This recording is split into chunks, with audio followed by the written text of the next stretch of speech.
तो नमस्कार, मैं अपने YouTube चैनल में आप सभी का स्वागत करती हूँ। सोहर गीत अच्छा लगेगा तो लाइक कीजिएगा, नए मेरे चैनल पर तो सब्सक्राइब कीजिएगा और कमेंट में बताइएगा कैसा लगा मेरा गीत। प्लीज़ आप लोग सपोर्ट ज़रूर कीजिएगा मुझे। 12 बरिस के उमिरिया त बाबा मोर गवाना कैले हो। 12 बरिस के उमिरिया त बाबा मोर गवाना कैले हो। हे सखिया पिया मोरे गईले विदेशवा उलटियो नाता केले हो। ए सखिया पिया मोरे गईले विदेशवा उलटियो नाता केले हो। सासु त बोले बिरही बोलिया ननद ताना मारेली हो। सासु त बोले बिरही बोलिया ननद ताना मारेली हो। ए सखिया गोतिन मोहे कहेली बंझिनिया बांझिना कही पुकारेली हो। ए सखिया गोतिन मोहे कहेली बंझिनिया बांझिना कही पुकारेली हो। कवन करम हम कईनी त गोदिया मोरो सुना भैले हो। कवन करम हम कईनी त गोदिया मोरो सुना भैले हो। ए सखिया पिया मोरे बसले विदेशवा उलटियो नाता केले हो। ए सखिया पिया मोरे बसले विदेशवा उलटियो नाता केले हो।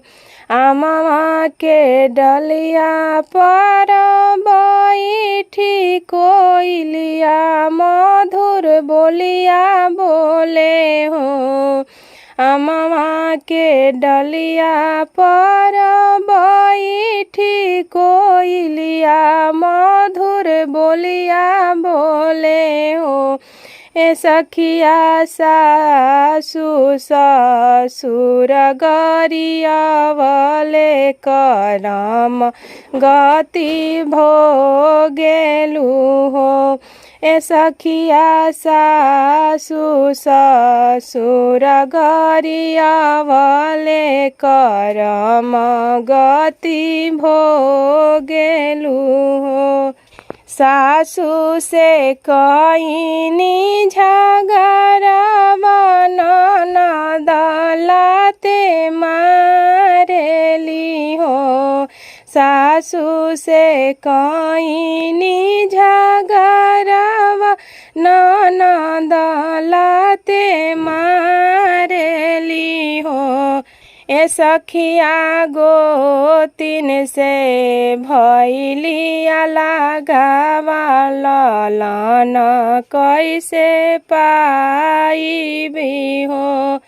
ए सखिया गोतिन से भैनी अलगावा ललन कैसे पाइबी हो। सासु के सेवा नीति करी ननदिया के जानहु हो। सासु के सेवा नीति करी ननदिया के जानहु हो। ए सखिया गोतिन से मिली जुली रहबू ललन मुख देखबू हो। ए सखिया गोतिन से मिली जुली रहबू ललन मुख देखबू हो। 12 बरिस के उमिरिया त बाबा मोर गमन कैले हो। 12 बरिस के उमिरिया त बाबा मोर गमन कैले हो। है सखिया पिया मोरे बसले विदेशवा उलटियो ना ताकेले हो। ए सखिया पिया मोरे बसले विदेशवा उलटियो ना ताकेले